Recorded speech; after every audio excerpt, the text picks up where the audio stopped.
It's a 2014 Chevy Curze LS.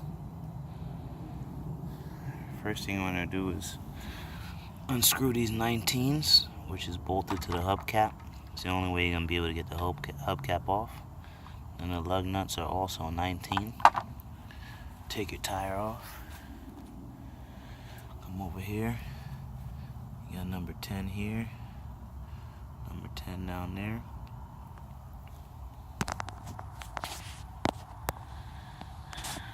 Alright, so I've removed my caliper, compressed my piston. Also just got this brake line out the way. Goes back in right there.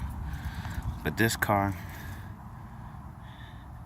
when you go to buy the brakes, it calls for two kind. So you gotta know exactly which one you need to put on it. It's a 1497 or 1522. This is the 1522.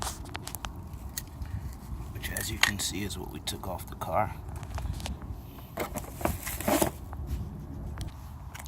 And this is the 1497. So that's the 1522. If you notice the notch right here, 1497 notch is different.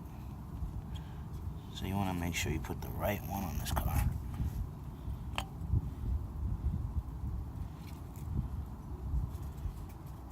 You also want to note where that came out of, the direction it's sitting, before you reinstall it.